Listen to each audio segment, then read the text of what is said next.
All right. So with that being said, I'm just going to jump right into it. How you doing today, Jahmil? I'm doing well. I cannot complain. All right. How's everything going where you at, man?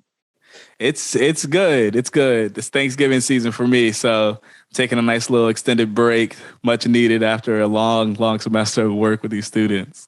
Okay. All right. All right. And you do a lot of important work. And before we get too far, tell people about who you are and the work that you do. All right. So yeah, my name is Jahmil Effend. I am a college administrator at Quinnipiac University. Currently, I serve as the assistant director of campus life. I work with our student programming board, so the students that put on events week to week. We do late night programs on the weekends. We do trivias on Tuesdays, all types of fun activities, concerts, and whatnot. I also handle the media budgets for our organizations at Quinnipiac, so our newspaper, radio station, all those groups. Another big piece of my identity right now is being an author. I'm a published author. I published 2 books. They're up and available for sale, but my first book was published alongside my brother last year. The second one was published by myself, which was a really, really cool journey.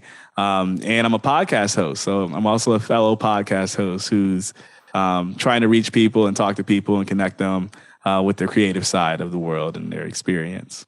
Very, very nice. Now you work with diversity and inclusion with the students, correct? Yes. So I also work with the multicultural student organizations on making sure their events can happen and supporting those students through their journey at Quinnipiac, because they have a very different experience oftentimes than other students at a majority white campus. Okay. Now, how did you get into that work, man? So interestingly enough, the work at Quinnipiac, getting into higher education as a whole was never my goal or direction. I feel like a lot of people who do this work, they always say the same thing, that this wasn't their dream coming out of high school. And it definitely wasn't mine. Originally, I started off, I played football throughout my undergraduate career. I played football throughout high school. So I thought I was gonna be a football player and all that stuff. And that never worked out. Obviously, that doesn't work out for everybody. You don't make the NFL and all that good stuff. And it led me to pursue my academics more. I was an accounting major and a management major, and I really enjoyed the idea of working in the corporate world. I did a retail management internship at Nordstrom, which was a really cool program. There were 4 students who graduated who were selected from the Nordstrom company from our state in Connecticut. And I was able to be one of them, which was really awesome. Got to meet some fashion designers and learn more about the industry of fashion, which is a whole business. And it was awesome. It was a great experience. But as I went through it, I realized that it wasn't really where I was supposed to be. I've always been someone that wanted to give back and help and do all these other things. I was very involved in my undergraduate experience. And Nordstrom was very different than that. It was about selling and how can I get the most money from your wallet?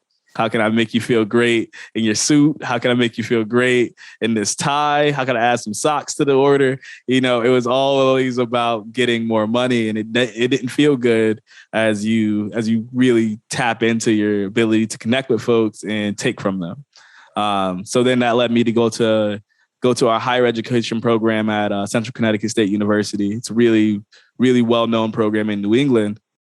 And there, I was able to connect with other people who are like-minded, who wanted to help college students through their experience and their transition, learn and grow. And then from there, just started getting more opportunities, more connections with folks, and ended up at Quinnipiac after it all was said and done. Yeah, wow. That's pretty impressive, man, because I deal with a lot of diversity and inclusion with some of the organizations I work with out here in Colorado, and it's a huge challenge. Because not really trying to open up those doors, but pushing those doors wider has been the main thing. More people are starting to catch on to it, and going, okay, we need to have some sort of transparency. We need to start including, people in middle-class communities, lower-class communities, so they understand what's going on in their own community, right?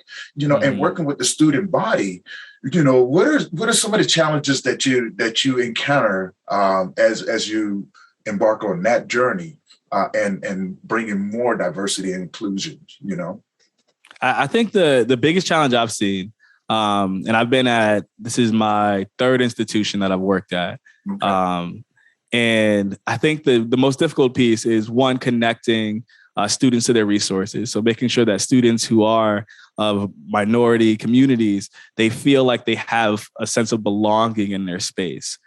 So when the student goes to college, if they don't see people like them around, they don't see professors that look like them in their environment, it's very daunting to think that you're going to just connect with the rest of the community when everyone else seems different. And coming from that outsider lens at most of the institutions I've been at has been really interesting because I'm also a person of color. Mm-hmm. So being a man of color, going into that environment and then trying to connect with, be the bridge for the students of color, but then also try to connect with the students who are not, who don't identify as students of color. It's really interesting because those students have such a different experience. The things that they're even aware of sometimes can be difficult as a professional because you want them to recognize the error in their thoughts or the error in their ways, but you have to train them slowly on those different aspects of the human experience. And I found myself constantly challenged day to day, just pushing a little bit further, teaching a little bit more. In the position I'm in now, it's really crucial that I'm remaining a voice to my students, still connecting with them on their level, but also asking them to be a little bit better each day. And that's really been the challenge. It's the challenge everywhere, trying to get everyone to be a little bit better than they were before. Yeah, that's going to be a long road coming, especially with time of COVID right now, right? You know, that's what we noticed, that when COVID hit out here, so many people divided, right? And the work that we were doing slowed down. So we had to adapt. We had to try to figure out ways of reaching out to these communities, right? And a lot of them was just resistant after a while. You know, did you ever get any pushback like that or anything like that, you know? Well, I think what's interesting at the college level, at least, there's segments of the population that are very much resisting the idea that all the movements that happened throughout COVID, and the social dynamics, that those things even exist sometimes. Right. So you have groups that don't want to acknowledge that don't think that there needs to be a conversation there. But then you have other groups that are very much in support of change. And I've noticed that, especially at Quinnipiac, it's been interesting to see as people have been more inclined to have conversations and to really push themselves to be more of advocates and allies to different communities. And I think COVID and George Floyd's murder really were the two things that have kind of pushed us all to self-reflect a little bit, and as institutions reflect on what we stand for. Now, how did it affect the college life? You know, was there big drastic change? Did a lot of people, you know, because I know there was a few colleges that shut down, you know, so kids were like kind of displaced. And then with the whole virtual thing, you know, and you're still trying to plan events during this time, correct? Yeah. So when that hit, it definitely threw us all for a loop, because so much of what we do to build community has been in person, live, talking to someone else. And the moment COVID hit and we had to switch to transition to virtual, we saw a lot of resistance. One, it's the mental impact that it had. Yeah. The idea that our society as a whole was so uncertain for so long. That was tough for everyone, professionals included, to then think that you're going to come in. We had spring break right when COVID hit. So spring break hits, and then you come back in April with the biggest programming month that we have, and you're expected to start doing something to build community, have some type of conversation, still provide some alternative. And we're just not at a place as a society where that's possible, because COVID was so fresh, so new, and we were all just glued to the TV watching news. So April was a wash, May a wash, and you have seniors who are graduating who can't walk across the stage for commencement. it's just tough because it's a huge piece of people's identities, that college experience. And they weren't able to conclude it in the way they wanted. So you go into the fall, last fall, and we're all thinking, are we coming back in person or not? At the time, I'm at Emmanuel College up in Boston. And they made the decision, I think in August, that they weren't going to bring students back in person. It was all going to be virtual. A decision that really impacts everyone, and the effect trickles down. So me as an administrator, other administrators that are in this student-facing role, we're finding ourselves partially furloughed. So we still had to go to work 3 times a week, but then for another 2 days, we weren't being compensated. So it becomes even tougher as an administrator. For us at Emmanuel, it's like across the board, everyone was getting partially furloughed. There are very few people who kept their jobs full time. So then we're doing that work. At the same time, you have students that are virtual who still want to try to connect and try to do some other things. And we're all still navigating what becomes the marathon, right, of COVID, because it's September, October, November, and it's not coming to an end. Like we thought it was going to end sooner. And as we transitioned into the spring, it felt like there was a light at the end of the tunnel. It felt like COVID was coming to a conclusion, right, last spring. And that didn't happen. So it became even tougher for students because now that what they thought they were going to get as an experience still ended up remaining hybrid. That's when I began my work at Quinnipiac, and we started doing some in-person stuff, but most of it was still virtual. And it's been interesting as we've kind of tried to transition into what the new normal is, which is now wearing masks on campuses and doing events, but at the same time needing to social distance in certain areas, being uncertain about the future. The Delta variant really kind of took the life out of so much of the things that we were expecting our world to look like. And I think as we all have experienced that, it's been tough in many ways for that student experience to remain the same and for some of the more important work to take precedent, because so much of the important work that we wanted to do has really taken a back burner to just survival at this point.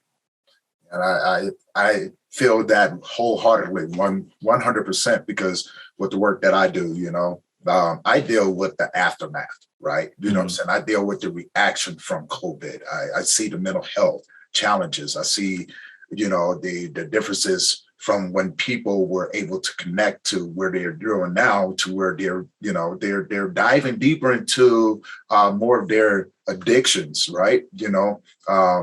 And I know for the adults, it was very challenging because there was a lot of jobs being lost, right? And what we didn't see and we hear about so many times is the students. And working with some of the teachers, I listen to them, and the teachers they're stressed in, because they don't know. And it's that uncertainty about it, right? Where do we go from here? Where does all of this work that we've done, where do we put it into next, right? How do we adapt to the new norm and still be as effective in the work? You have any ideas about that? Yeah, I think what I found interesting, because a lot of us professionals and friends that I have, we all ran into the same situation where we found ourselves during the pandemic. It's like a joke, like going out less but drinking more, right? Like you're home, you're going out less but you're drinking more because there was nothing to do, right? There was nothing for us to do with our time. We felt like we weren't doing anything. We felt like life itself wasn't the same. For a lot of people, staying at home all day and having very little was difficult. Myself included. It was tough to go. It was tough to be home all the time. It was tough to just stay home, stay sheltered in place and not see people that you love. And I think a lot of people have still yet to fully recover from that. As we were expected to come back to work and do things, I think one of the pieces that has been missed is that the professionals have also been impacted in the same way that students were. This has been a huge hit to all of us as a community. And for us to only focus on the smaller segment of that, and to pretend as if the problem doesn't exist for others is difficult. And I think that's the piece where, one, it's to advocate for some changes and ask, right? One of the things we started asking for was like, hey, how much can we do work from home? Because that's become a part of who we are as a society now, right? Like, part of my thought process is like, hey, I should be able to do some work from home. I can get more work done when I'm home, and I've done it. It's been proven. Why are we moving away from that? And it's like, I'm still going through the pandemic as well. So I'm still getting through COVID. I still have fears going into the workplace. I still have thoughts about getting COVID and all this other stuff. That doesn't just go away because I'm at work. It doesn't just go away. And I think as we look to move forward, one, it's talking about it and asking for changes, and then expecting institutions to make those changes. If we've seen anything through this past year and a half, it's that we can really change on the drop of a dime as an entire country if asked to do so, because we did and we still are. Yeah, I mean, there was a lot of industries that were impacted by it, but I seen also in the stock market, there was some things that went through the roof. Everybody's like, stimulus checks, buy some stocks, right? Yep. and speaking of those changes and things like that, I know how we had to kind of change, right? And trying to be respectful of everyone's decision, but also not wanting someone else to pay the consequences for our negligence, right?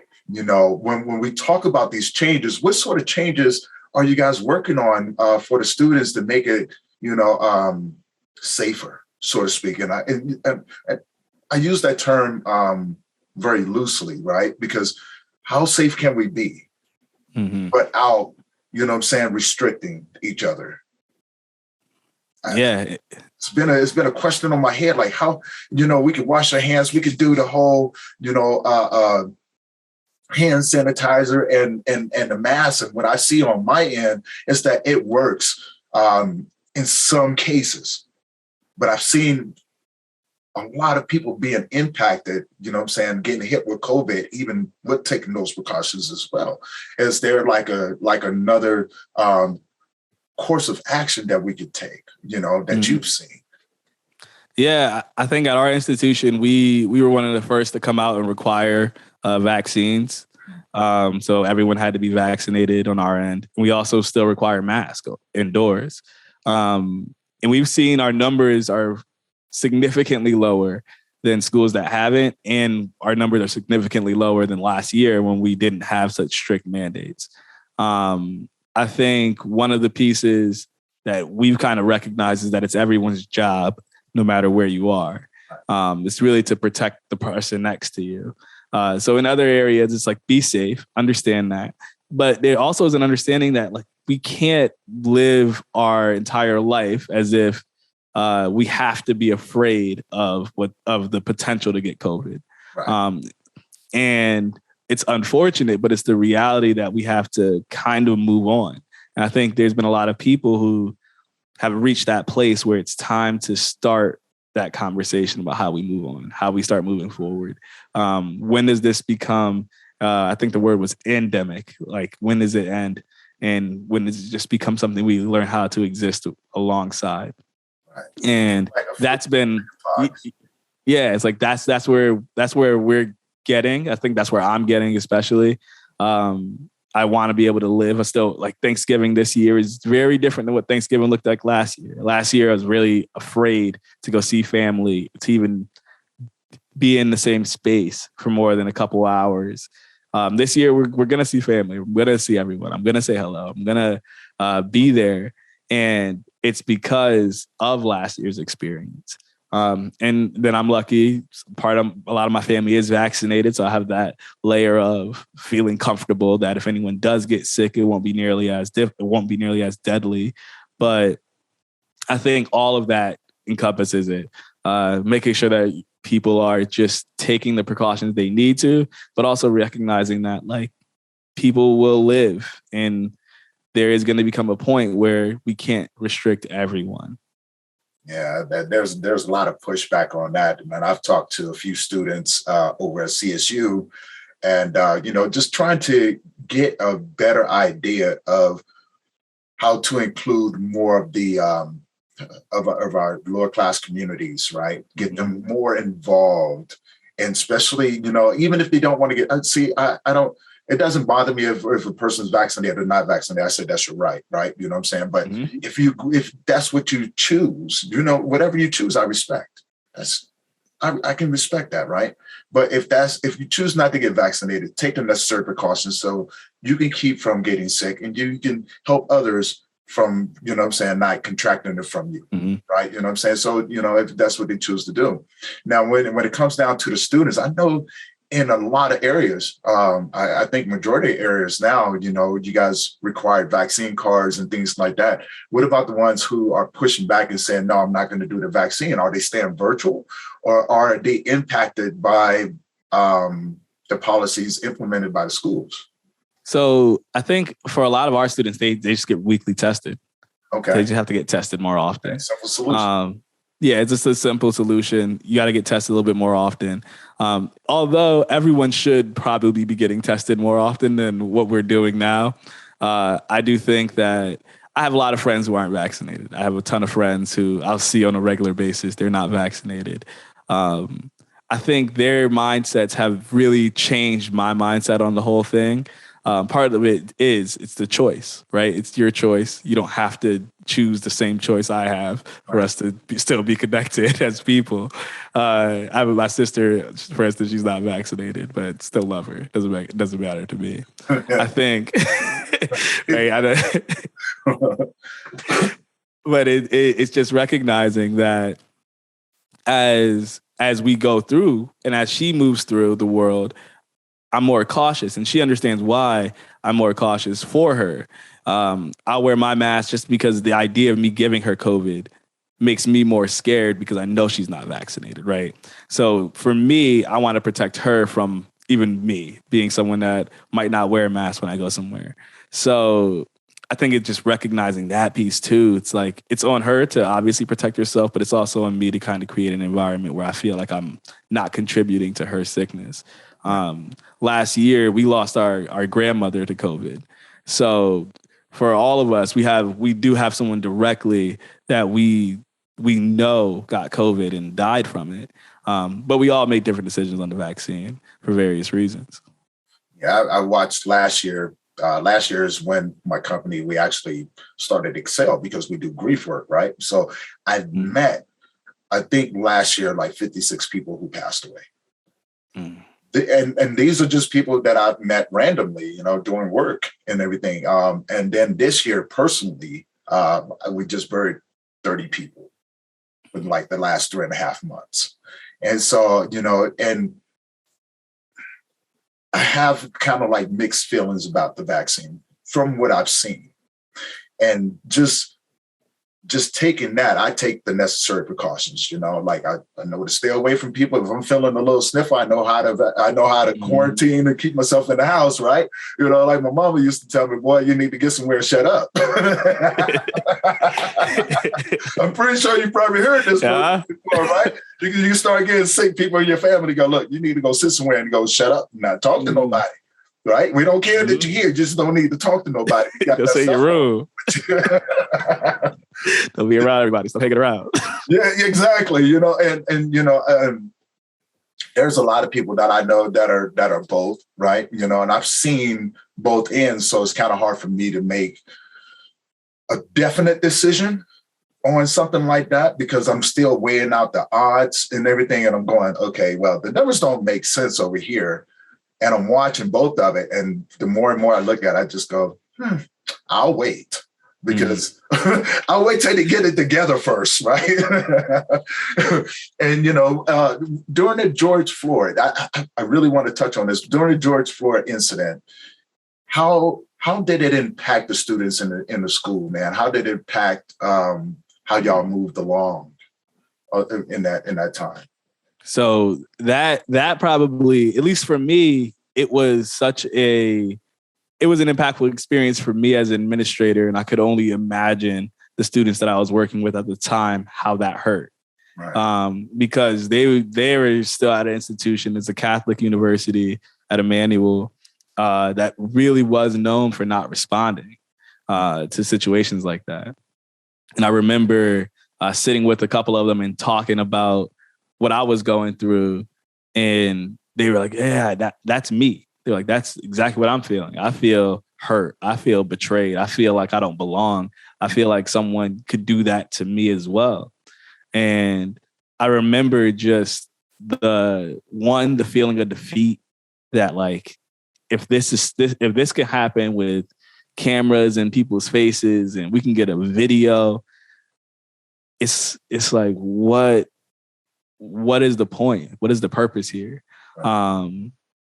And I think at the university level, it really challenged everybody to finally say something, because you couldn't watch that video and say,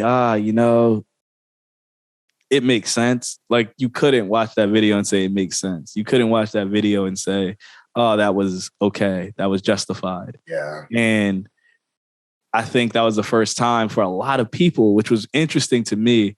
And I think this is a piece that really caught me off guard, was how many people did not realize that exists. Like, that's like lived experience for people. Yeah. I was like, how many of y'all are just now coming to this realization? Like, I thought everyone knew. I thought this was widely regarded, widely known. I thought people were just educated way more than they were, because some people were really mad about it. And I was like, this is the first time you're mad? Like, you weren't mad at any of the other instances? Yeah. And it became so interesting as my students had the same experience with the fellow students they interacted with. They're like, these people are, now they're mad. Now they're standing alongside me. And the piece that was important was the action that follows. And students seeing that there was momentum there. So they started asking for things. They started asking for changes. And because of, I would say, societal pressure, I would say institutional pressure, people felt like they had to change. And then changes started to get made. So for certain populations, it became, as tragic as it was, it became a catalyst for change, and a rallying cry for change. I think now, being on the other side, a little bit more removed, we can see how fast those flames dwindle.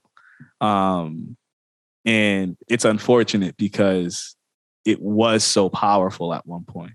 Yeah. And I remember, I'm a tad bit older than you. So, I'm gonna go back before you was born. I remember before the cameras, right? Before all of these things. And like yourself, when I first saw it, I just looked at people and watched their reaction. And when I seen it, I went, what are you guys mad for? This stuff happens all the time, mm-hmm. And they were like, what do you mean? I was like, oh, so before this, I remember when all of these things used to happen on a daily basis. It was just the way life was, right? Survival of the fittest. This is what you're going to encounter.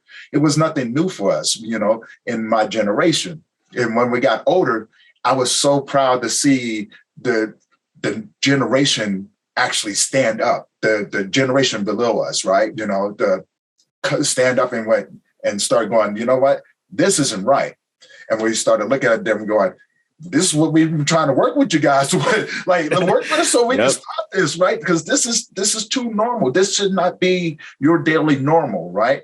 But as with everything that we go through, it normally takes something huge to happen in order to implement those changes. And we do understand it's going to take a long time for it to happen, mm-hmm.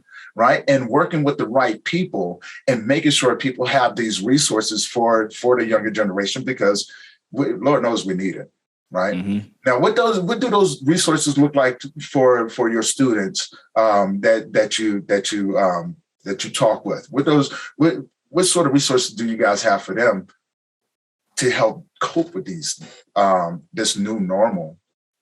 Yeah, so for our students, we have a lot of action plans in place. Mm-hmm. Part of that was our new hiring practices, especially at Quinnipiac. It's a push for more diverse pools of applicants. Okay. So not hiring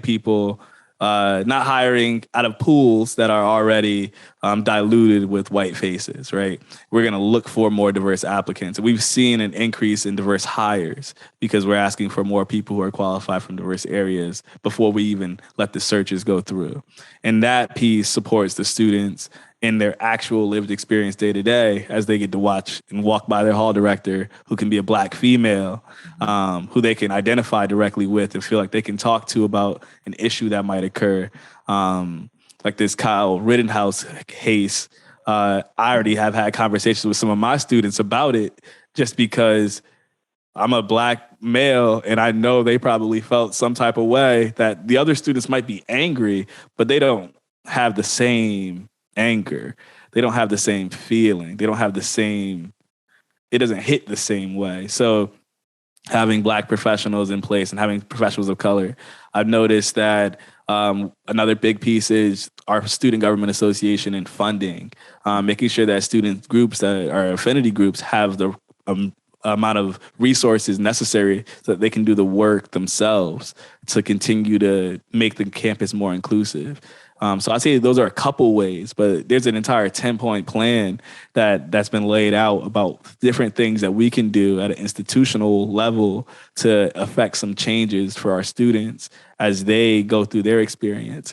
And I think a lot of colleges are finally taking that step to say, we have to just address it now. And much of that came at the wake of George Floyd, as we realized that we had to do more, and that we have to, as an institution, as college and schools, do more to educate our students properly, to give them the right information, and give them all of the information. I think a lot of what I recognized or noticed was that there was just not information given.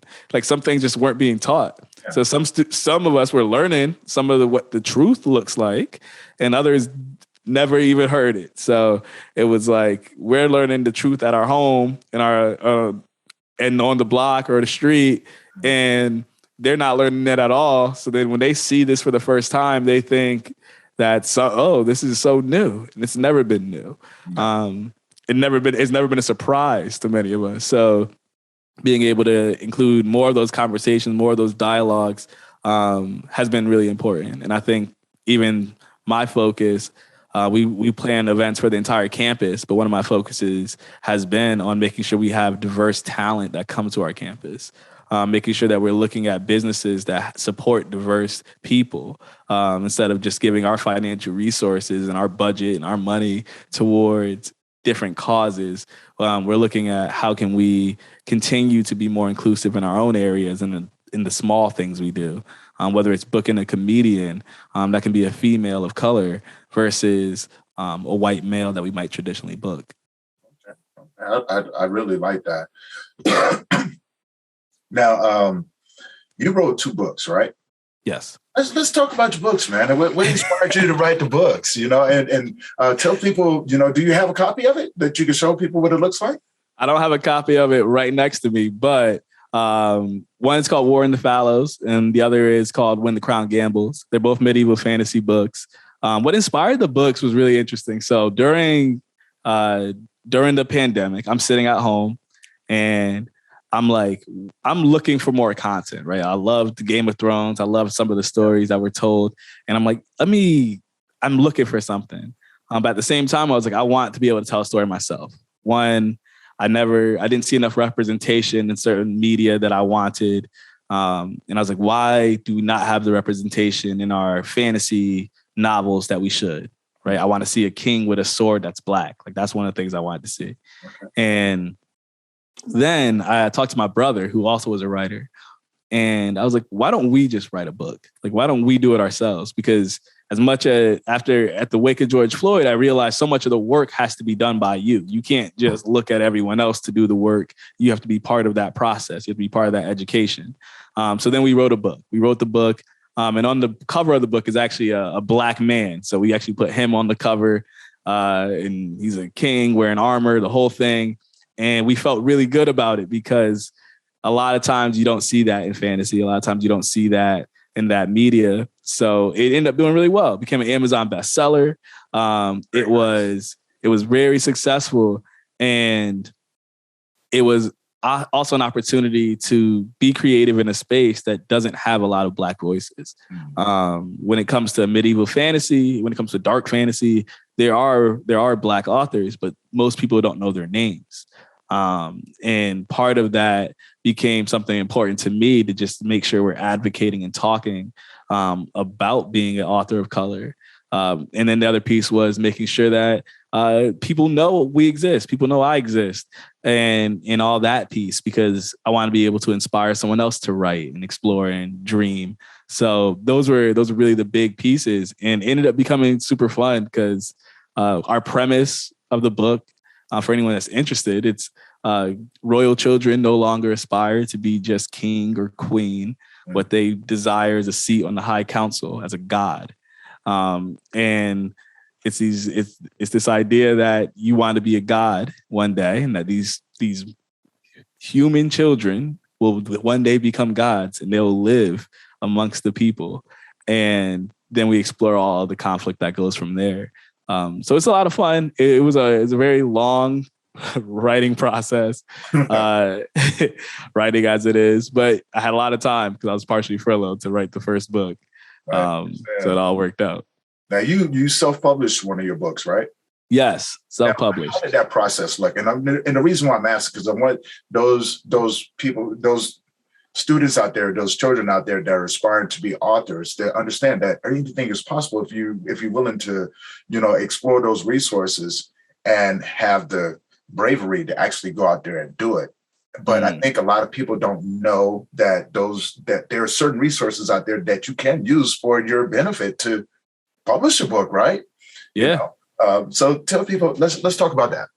Yeah. So the self-publishing process, it's not as hard as people think. I think the piece that really deters a lot of authors is the idea of being published. Everyone thinks they have to go the traditional route, and they think the self-publishing route is so expensive. Self-publishing really isn't that expensive. And it could honestly be done for even lower than the amount that we ended up spending. I spent the first book, we spent around $2,000 to publish it, get it out to Amazon, distribute it. The second book, because I knew the process better, I think I spent $400 to get it done. And I would start to finish the whole process to get the book published, and it's out there now for distribution. So the big piece, one is write the manuscript, write the story. Your story is always going to be enough. I talked about a little bit earlier, actually last week, I talked about first drafts to people. And I told them how when you're writing your first draft, a lot of the doubt is self-doubt that you even belong in the space. My answer is always, you belong in the space. You belong as an author. If you have a story to tell it. Let other people decide if you did good or not, but do it yourself. Do it to begin with. Once you get over the self-critique, you'll really enjoy the writing process. So after you write your first draft, look for an editor. So look for someone to read through this story, whether it's an English teacher, whether it's a professional editor. Look for someone that'll read through the manuscript, give you edits, and then apply that feedback. Once you apply the feedback, it's really about getting more feedback, having some friends read the book. I'll have a team of beta readers who they get the book early before it ever gets to publication, and they'll give me their thoughts on every single chapter that I write. And after they give me their thoughts, I apply the things that I think matter, things that I think count. And from there, once I'm done applying them, get a proofreader, get someone else to read the book. You actually need a couple of proofreaders. Get a couple people to read through it, try to find mistakes. You get people that want to tell you that you did something wrong. Those people I always find. My wife, she's perfect for it. She'll tell me whenever I make a mistake. So she's definitely a number one proofreader. So it's like a wife. Yeah. Get a proofreader. Once the proofreader gets through it, they'll give you the story back. You read it one more time. By this point, this stuff doesn't happen quick. Sometimes it's about a month and a half turnover time on all these steps. But once you're done with that, once you're done with the manuscript, you're done writing the book. The book manuscript piece is easy. The piece that a lot of people struggle with is the marketing of the book, finding out where they want to place it. The two places that are free, free, like you can do it tomorrow with a blank Word document. You go on Amazon, they have Amazon KDP. They have it so you can publish a book for free as an ebook, as a paperback, and as a hardcover. And then Barnes and Noble Press, they have it so you can publish a book on their site as an ebook, paperback, and hardcover. So those are the places that I publish my book because it's free. There's other places that distribute and all that stuff, but Amazon's one of the biggest sellers of books. Barnes and Noble's is right up there as a seller of books, as places that you want to be.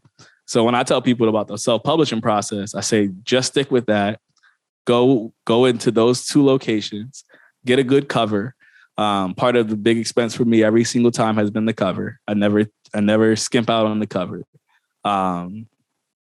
Because the cover of the book really sells the book at the end of the day. If you got a good cover, you'll get some sales. That's just how it works. Okay. That's the name of the game. It's the biggest marketing tool is your cover. So throw some money into the cover and put it up on Amazon. And then from there, it's about promoting it where you can, talking to people about the book, mentioning that you have a book, doing some posting on Instagram, Facebook, wherever you got to post. But it's just about making sure you're just constantly talking about your book, constantly putting it out there that you have one. And you'll see that people will look at it. People will buy it. People will purchase it. And it's a great feeling the moment you can put your book out there and see that people are reviewing it. People are looking at it. People are giving you feedback. I've had people make YouTube videos about my book. It's just been super cool to like know that there's people who want to read the material. And I've sent free books out to people. I've been able to sign people's books. I got my name in it, and it feels crazy to even think because I never saw myself as an author. Right. And I think there's a lot of people. I had an interview with actually an author. She was 65. She was a former nurse, and she told me that she had always wanted to publish a book. She always wanted to be an author, but she spent more time being a nurse, right? She spent her whole life being a nurse. And she said that the day that she published her book, she said it felt better than every single day that she had ever lived as a nurse. So she said she spent so much of her life. And she said the one piece of advice is to just do it. She's like, she wishes that she would have done this 40 years earlier when she first had the idea, because she could have lived with knowing she was an author for much longer. Right. And I always took that advice because it was when I was going through my process, I was like, was this worth it? Should I do it? And once you get to the end, when you see the final product, when you have it in your hands, there's very few feelings that feel better than that accomplishment of knowing that you did it. And the day you press publish and say that this is for anyone else in the world to get. I like that because I teeter-tottered, right? Because I was thinking about writing a book, and I got many, many book offers, then magazine offers and things like that. And I don't know. It was just, for me, I was just like, before I do any of that, I want to write my story and put it out there so people can, get a better understanding of my life, Mm-hmm. And hopefully they can take something away from it. So I want to write something that has a lot of value to give to people, right? Which is the reason why I love doing the podcasting, which mm-hmm. reminds me to the next question. You do have a podcast, right? Yes. Yeah, let's talk about your podcast and what it's all about, man. Yeah, so my podcast is called the Scribbled Notes Podcast. It is a three segments of the podcast. One segment is me talking about my journey as an author, as a human being, what my human experience is like. Mm-hmm. And I give advice and thoughts and things as I take them in. So it's very random. It's actually called the Random Notes Show. Random notes that I'll write down. We have another thing called Barely Outlined. It's a podcast I have with my wife, and we talk about business. So that whole piece is about being a working person and balancing a business and all the different aspects that go into business, whether it's doing a brand redesign, whether it's just stepping out into the business world. What is it like to get a debit card from a company? Just the small things that things that deter people from actually starting a business or starting their own LLC or doing whatever they want to do. So we just talk about business and what it's like to balance both. And then I do author interviews. So I'll interview authors, interview different creatives, interview musicians and all types of folks who do things in creative spaces. Partly because I think that a lot of us don't often see ourselves as creative, right? The idea of doing a podcast, that's creative, right? You have to come up with the content, you come up with the concepts, you come up with the questions. It's this very creative process that no one really would see as creative, but it is super creative. And I want to talk to more creative people who do art, people who do music, people who write, because those folks are tapping into the space that a lot of us have, but we don't often talk about. So those are just interviews with them. They'll promote and talk about what they do, but also talk about their story and their journey and how they got there, and then what keeps them there. Because oftentimes I've seen influencers and other folks who they'll do it for a little bit. It becomes a lot. They step away. So I want to talk to people who've stayed and what keeps them staying, what keeps them going, and how they deal and cope with the various failures that come with doing something like this. Because I've had podcast episodes that I've posted that got 1-2 plays, and I know one of them was my mom, the other one was my dad. So I know, I had plenty of them, and I've had really good ones, really successful ones. So I want to explore that more. So I'm excited about this whole podcast, because I'm stepping outside of just one creative space and going into all the creative spaces and trying to have those dialogues. Yeah, and that's what it is. That's the reason. That's what keeps me going, right? Is the creative, not just the creative aspect, but also the value that these podcasts give to people, right? Because now, anything is possible. If you have if you can target your niche, right, and you can just come up with a strategic plan, and work on it. And I'm just like you, I've had podcasts when I first started coming out like, oh man, this is going to be freaking awesome, right? We're going to interview, people, they're going to tell us all of these things, and people are going to fall in love, and it was just going to be this thing, right? And get one or two plays. All that work.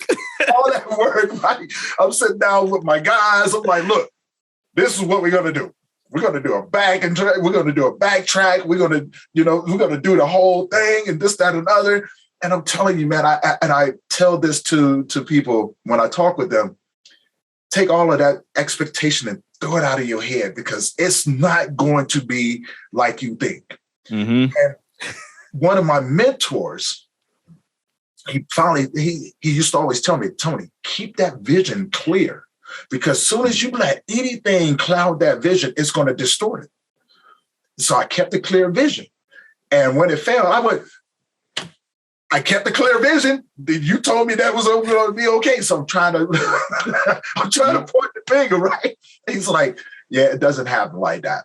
Just so you know, it doesn't happen that way. You got to keep it there. You have to be consistent with it, right? And so the first time I think that we broke free, there was this sense of accomplishment, right? Like, people get it now. I'm reaching more people, because that's all I ever wanted to do, right? And honestly, in the beginning, yeah, it was kind of discouraging to see the 1 or 2 views and everything like that, right? But in the back of my head, I went, we still accomplished it.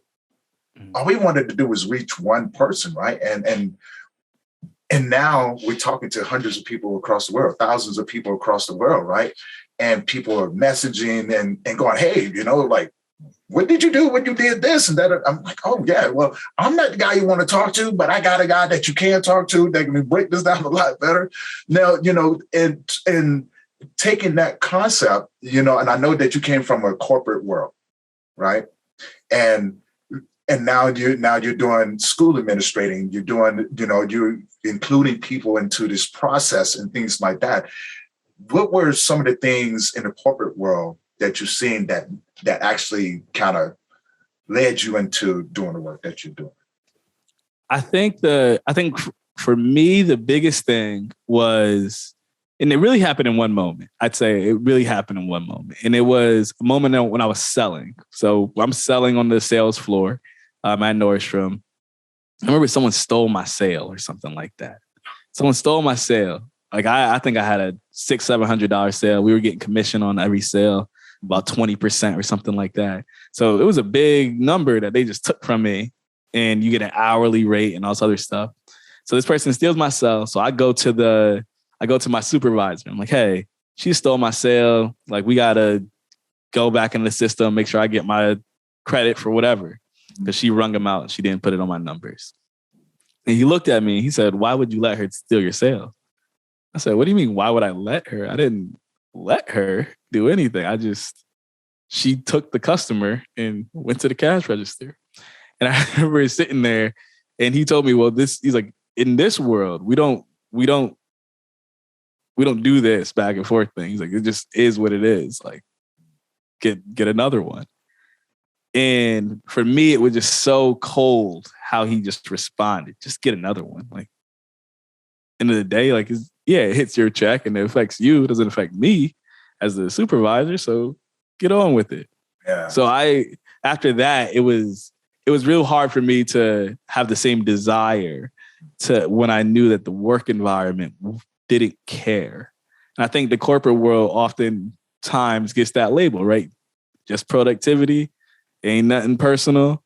It really doesn't, it's really not nothing personal. It really is just you didn't produce or you did produce. And this is what happened, and we're going to move on. And I think going into a university setting and knowing that a lot of the work that we do, especially at Quinnipiac, because everyone at Quinnipiac cares, right? Like, you really have to care to work here.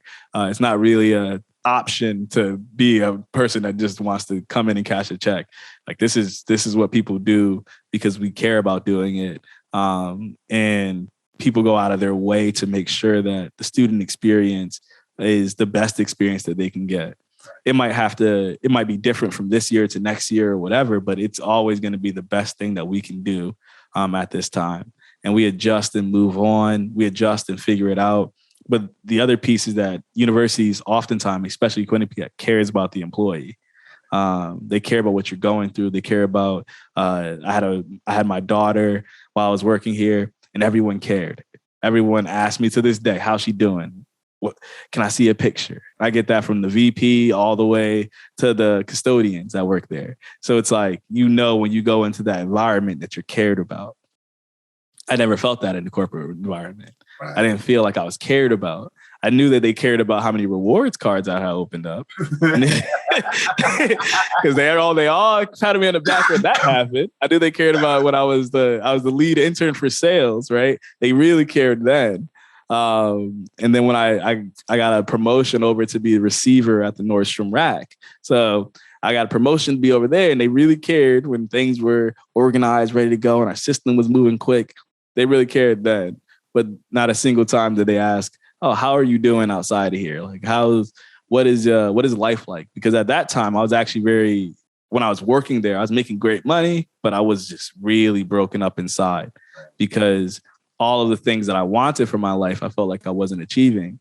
I wasn't becoming anything. At the time I thought that. Obviously I feel like it took that experience to make me become now, but at the time, it felt like I wasn't doing anything. I wasn't living up to my expectations.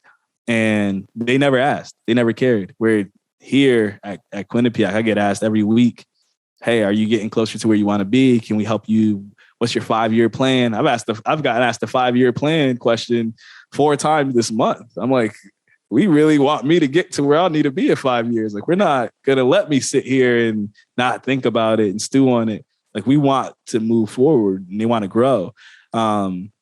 Which is just a different environment. I think that's the piece where I've recognized a little bit more that if you're in the corporate world, they don't care about growing you, or if you're not someone's pet project, you might not get the attention that you would get in an area that serves. And universities and schools, they typically serve. Nonprofits typically serve. So we care more so about the individual than we care about the outcome. And we're more focused on making sure that individual grows than we're focused on outcomes. And I think I'm on the board for our board of directors for a nonprofit that we have in Connecticut called Sun Scholars. And they serve at risk foster youth who go to universities and colleges. So they do all these college and administrative support services for them. And it's a really cool program. And the best piece about the whole thing is that the director, who's one of my really close friends, he really just cares about the student more than anything else. It's as if he goes to work every day with the only mindset that he has to help these students get through this experience. And it's every single day he goes in, he cares about getting them through this experience because he knows how tough it is. He was a foster youth himself. And it just keeps me in the mindset of when I was in college, I needed people to help me. I needed someone every single day if I was down to help me up. So that's how I kind of approach my own job, that I can be as upset or sad as I want to be. But once I step through the door, I need to be there for that one person that needs me when they need me. I love that. I really love that. And I loved how you talked about the challenges that you actually went through as well, because I do believe that when you talk about corporate and things like that, they do miss the mark when it comes down to their employees, right? And I'm a firm believer, treat your employees well if you want better work out of out of them, right? Make sure that you're concerned about them because their well-being, it will affect how you make your money. And it just was so driven towards the money. It was just one of those things. And plus I'm not really good at taking orders from people. Right. I heard Steve Harvey say one time, what did he say? He goes, I just never thought anybody needed to be in control of me. Right. So that's what it was. I was like, I'm the same way. I don't like anyone telling me what to do. I don't like anyone dictating when I can go to sleep, when I can get up. And I think one of the things I didn't expect when I jumped into starting a company was the amount of work that I would actually have to put in, right? So then I had a newfound respect for those good businessmen because I was going, whew. When I saw them walking around with their hand on their head, I just looked at them and went, I said, we don't even have to say anything. I already know. you in that road right now. You're going through the process, and the process of becoming, right? And listening to you, and I'm still just very, very impressed about the direction, your age, and things like that, because it's very seldom that I meet someone as young like yourself with a great head on your shoulders and the direction that you're going in and your heart to be a servant. I mean, to me, that is beautiful. That is amazing, right? Because that shows that anything is possible. There are people that actually care about what you do, I want to connect with more people like that. Like there's 8 billion of us in the world. We can at least get to 1 billion now, can't we? Somewhere down the line.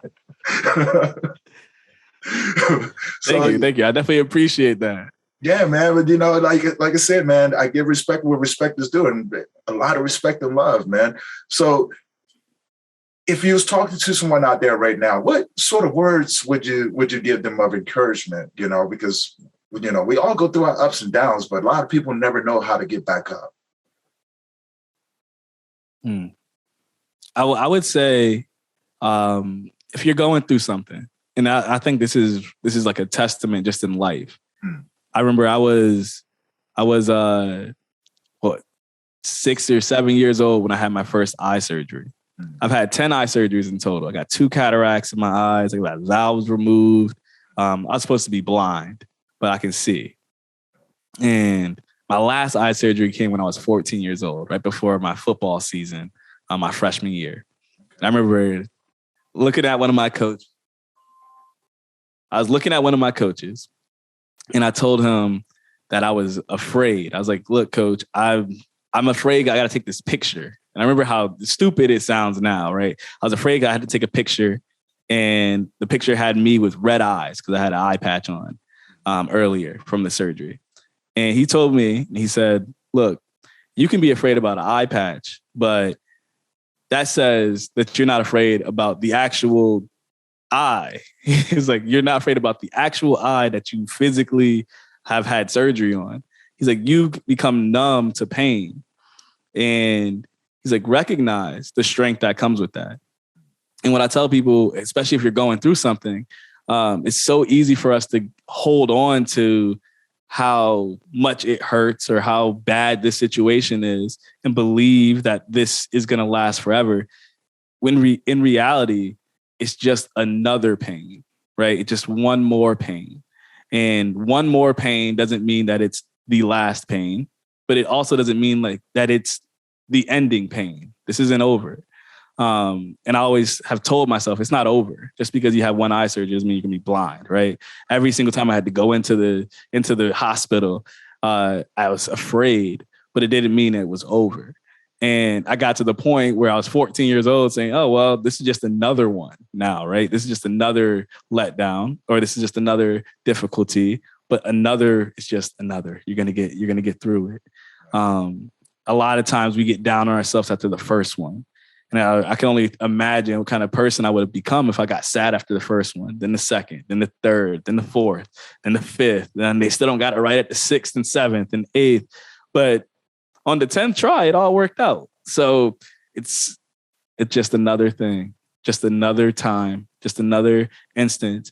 And the other piece is to embrace it and understand it. Don't run away from the feeling. Whenever I've been sad in life, I've always felt that sadness. I remember I was standing outside of Nordstrom Rack one day at the bus stop because I didn't have a car yet, because I was afraid to get my license because of my eyes. I was always afraid to get my driver's license. And then eventually after this, I did. But I was at the bus stop and I was crying.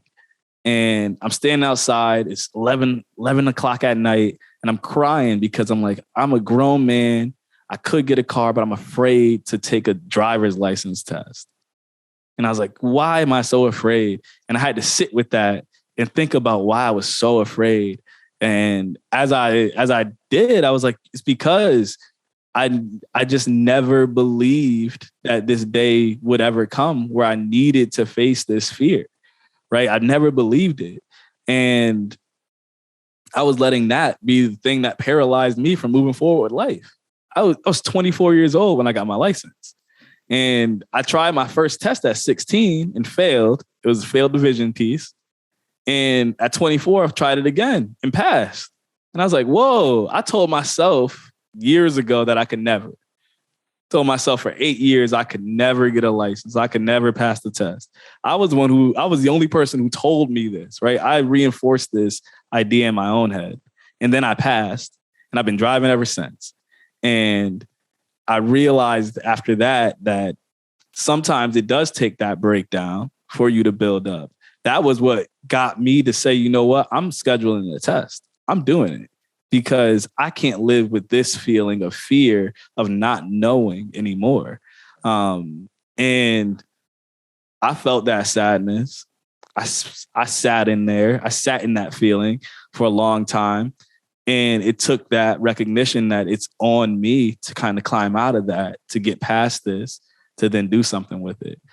So I'd say that feel it. It's hard to feel sadness sometimes, but it's okay as long as you embrace it and then move on from it. As long as you embrace it and then do something with it. When I lost my grandmother last year, I was 220 pounds. And I remember we were at the funeral. One of my cousins, he actually said something about it. He's like, oh, bro, you got big. What happened? And I was like, oh, I didn't even notice. But I was like, I mean, I knew, right? You always know. I knew I was used to be a medium shirt. Now I'm wearing large shirts. I was used to, it used to be at 33 and now I'm 34, 35. Squeezing into the fence. Yeah, see, I wish I could say that, man. I definitely wish I could say that. Yeah, so I was squeezing into stuff and I was like, oh, I didn't know I was even getting big. And then we had lost her. And I remember just sitting there that day and saying, my life is too short, because I'm watching her and she was young. She wasn't all that old. And I'm looking at like she just died. I'm over here thinking that like, life is forever. I have forever to live. She's only in her 60s. It's like, I got forever to live. It's like, nah, 60 ain't that far from me. And why am I continuing to live this way, knowing that I can make a change, choosing not to change? And after he had said that, I was like, you know what? Every day from now on, I was like, every day, I'm not going to take another day where I don't pursue losing weight. I'm going to lose this weight. And I remember I dropped 50 pounds.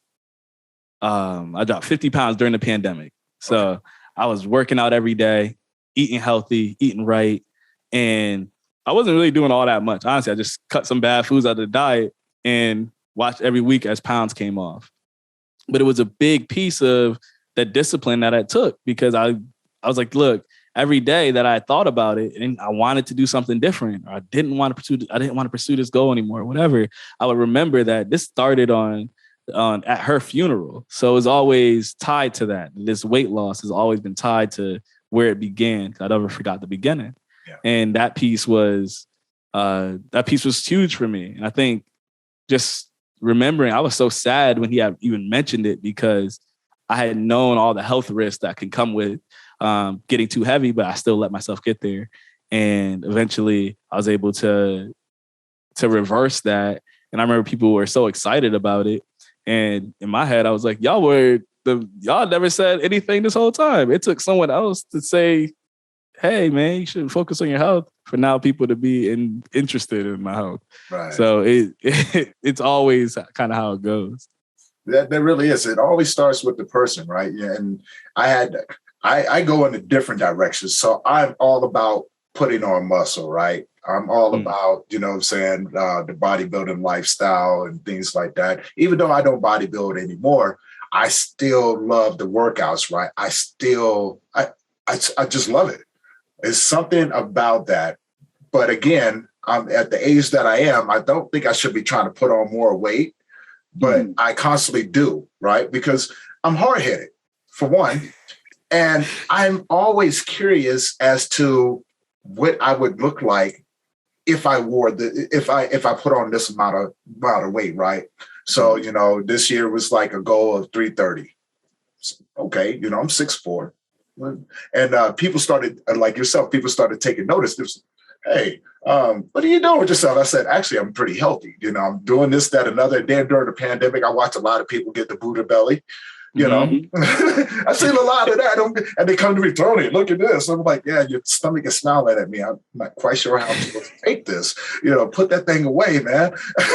And so we started this whole little thing during the pandemic. I was like, hey, man, you have to get back in shape, because if not, you know, I really, you know, think some bad things could happen, especially right now with you not being healthy. Don't really want to be in that situation. So, you know, it was beautiful working out.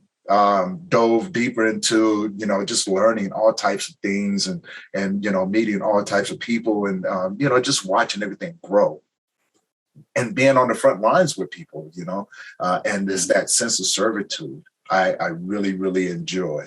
That's where my passion is. If I'm not helping someone, I don't know what I'm doing with myself. Right? You know, so that's how I move, man. So how can people get a hold of you, man? How can people find you? Yeah, so people connect with me on Instagram at Inspired by Jahmil. That's the best place. You can also find me on Facebook, Jahmil Effend _author. I have a page up over there. We can connect to all the things I do with writing. And then, yeah, Scribble Notes podcast. You can hear from me every week. I'm going to start releasing weekly episodes.